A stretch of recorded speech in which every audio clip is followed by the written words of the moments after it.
L'homme regarde à ce qui frappe les yeux, mais l'Éternel regarde au cœur.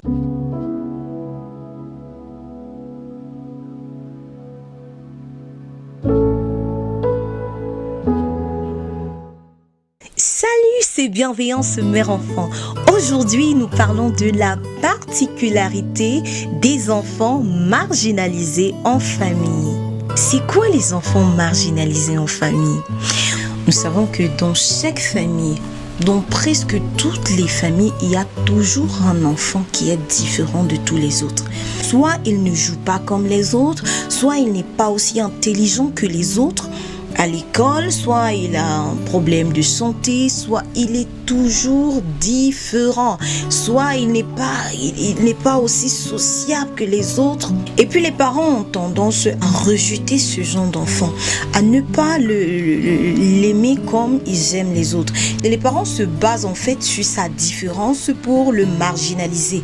Et ce n'est pas bien du tout parce que généralement ces enfants-là sont victimes, ils ont des blessures émotionnelles, vous ne pouvez pas imaginer. Et ils n'ont pas confiance en eux. Et pourquoi? Parce que ils ne se sentent pas aussi acceptés par leurs parents comme leurs frères et sœurs. En réalité, il y a un fait que vous ne devrez pas ignorer, que vous devrez prendre au sérieux, c'est que lorsque l'enfant est encore dans le sein maternel, le diable connaît déjà la destinée de cet enfant-là. Le diable sait déjà ce que cet enfant-là deviendra à l'avenir.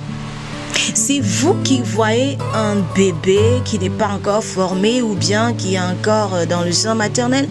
C'est vous qui voyez la chose comme ça, mais le diable, lui, il voit son ennemi. C'est pourquoi il commence les attaques très tôt. C'est dès le sein maternel. Vous allez voir que en quelques semaines de grossesse, la femme a des problèmes et elle a déjà des menaces d'avortement. Il y a tellement d'attaques qu'elle subit, soit c'est les poisons de nuit, soit c'est les couches de nuit, et j'en passe. En réalité, les attaques contre la destinée de cet enfant-là ont déjà commencé. Il faut que vous sachiez que lorsque le diable a entamé cette bataille, il ne va pas baisser les bras. Et lorsque le Seigneur vous accorde la grâce de permettre que cet enfant naisse, vous avez oublié toutes les attaques que vous avez subies lors de la grossesse de l'enfant et vous ignorez que ces attaques-là vont continuer. Lorsqu'un enfant a une grande destinée, c'est dès qu'il est dans le sein maternel qu'il est attaqué. Après le sein maternel, lorsqu'il parvient à naître, le diable il va tout faire pour déstabiliser cet enfant-là. En quoi faisant? Avec l'esprit de rejet, en faisant de lui peut-être un enfant différent. Si vous ne priez pas déjà pour vos enfants, le diable prend le contrôle. Il y a quelque chose qui se passe que vous ne voyez pas. En fait, l'enfant que vous ne voyez pas ressembler aux autres a un problème au niveau spirituel. Sa destinée est attaquée. Et sa destinée est attaquée, pourquoi? Parce que il faut que vous le rejetez. Il faut qu'il ne ressemble pas aux autres pour manquer de confiance en lui, pour avoir des blessures émotionnelles et pour être ainsi frustré toute sa vie pour ne pas atteindre le but pour lequel le Seigneur l'a envoyé sur la terre. Ça, c'est le but du diable. Chers parents, réveillez-vous. Arrêtez de frustrer vos enfants à cause de leurs différences. Aimez-les. Les enfants sont une bénédiction. Sachez-le, ce n'est pas donné à n'importe qui. Et je vais vous dire, il y a des personnes qui sont nées, qui sont mortes sans avoir des enfants. Et vous avez cette grâce d'avoir des enfants. Vous avez cette grâce d'avoir un tel enfant. Et vous basez uniquement sur ces manquements, sur ces différences et vous le marginalisez. En réalité, ces enfants qui sont marginalisés le plus souvent ont des grandes destinées en fait.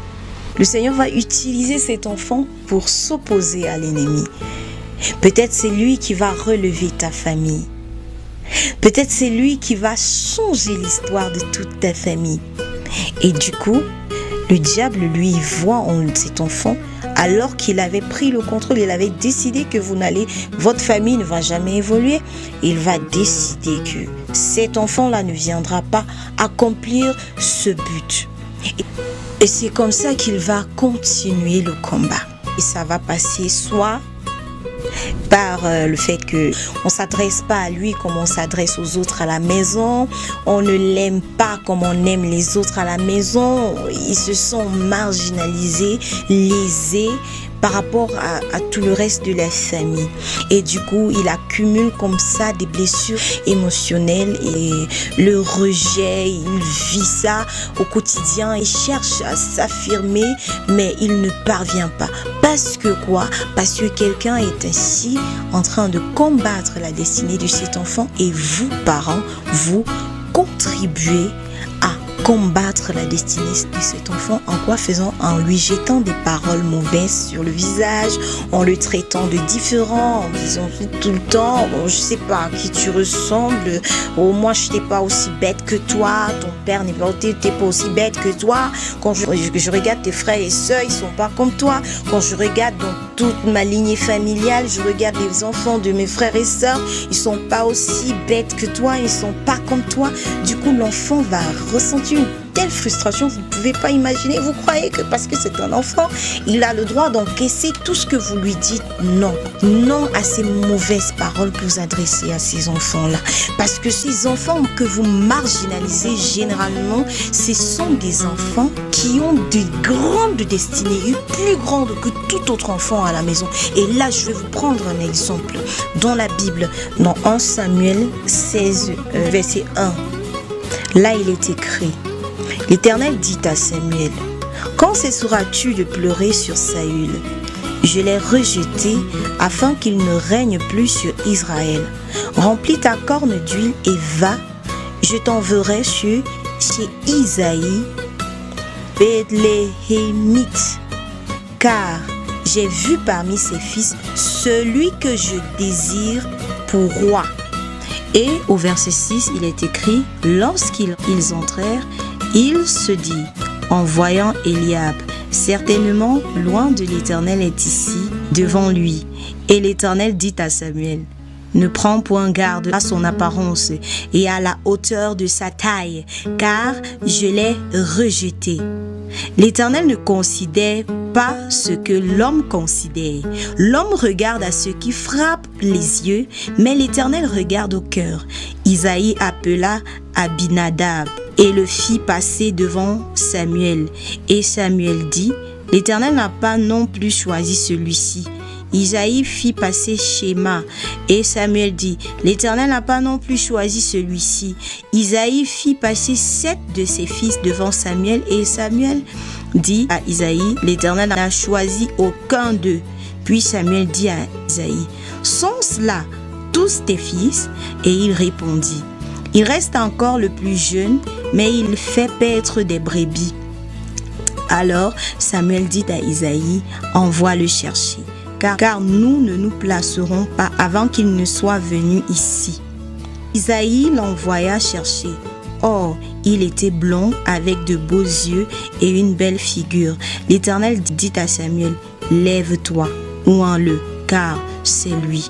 Samuel prit la corne d'huile et l'oignit au milieu de ses frères. L'esprit de l'Éternel saisit David. À partir de ce jour et dans la suite, Samuel se leva et s'en alla. Donc, bien-aimé, regarde l'exemple de cette famille. Personne n'a imaginé que c'est le plus petit là. C'est lui que l'Éternel allait oindre.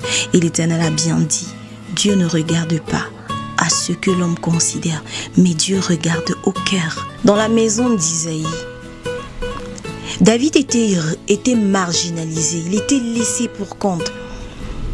Il était celui-là, mais lui, il allait paître le troupeau de la famille.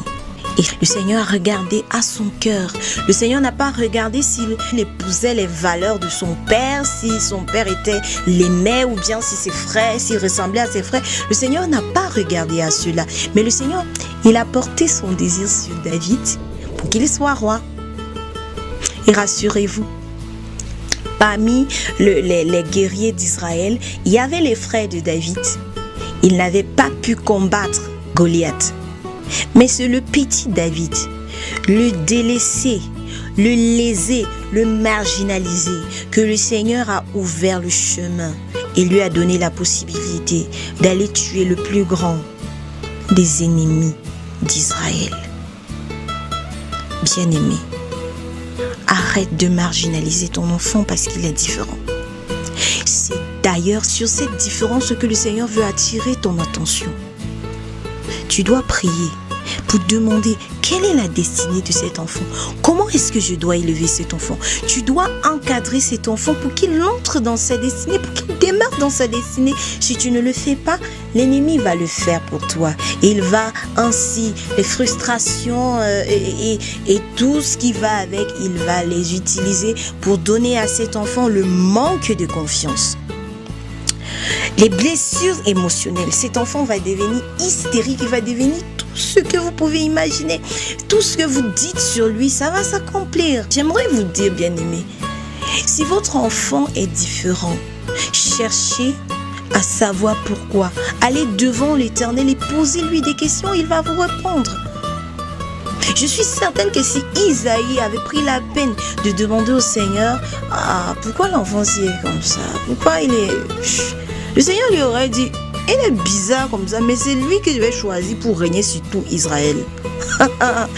Mais ça vous paraît bizarre, oui? Mais c'est souvent les personnes délaissées, rejetées, que le Seigneur va prendre pour faire des grandes choses. Arrête de rejeter ton enfant. Arrête de... Je sais, il y a des parents qui forcent. C'est vrai, ils ne le disent pas, mais au fond d'eux, ils n'aiment pas cet enfant-là comme les autres. Bien-aimé, s'il te plaît, le Seigneur t'a donné une grande bénédiction et tu es en train de la rejeter. Tu es en train de la mettre à côté.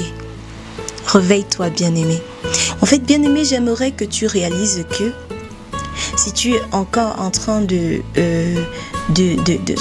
prendre la chose à la légère, de négliger tes enfants, de négliger de prier pour tes enfants, j'aimerais que tu commences maintenant à prier pour tes enfants. Ne laisse pas, ne marginalise plus tes enfants juste parce qu'ils sont différents des autres. Mais j'aimerais que tu les aimes.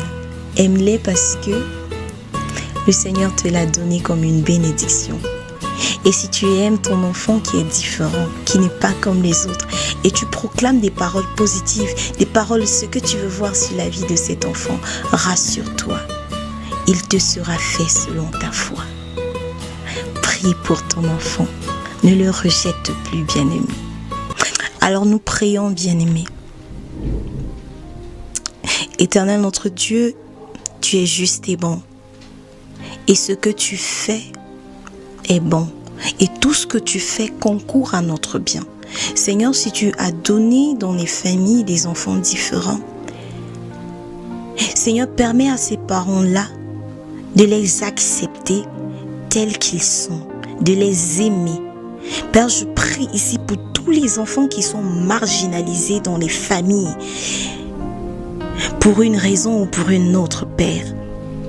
Père, tu sais pourquoi tu as donné chaque enfant dans chaque famille. Oh Père, établis ton règne dans la vie de ces enfants qui sont attaqués, qui ont les destinées attaquées.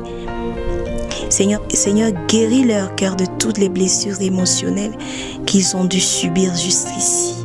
De tout le rejet qu'ils subissent jusqu'ici, Seigneur, du manque de confiance, Seigneur, donne-leur de l'assurance d'assumer leurs différences et de s'accepter tels qu'ils sont. Parce que quand tu veux faire tes choses, Seigneur, tu ne marginalises personne, tu fais avec tout le monde ce que tu as prévu faire.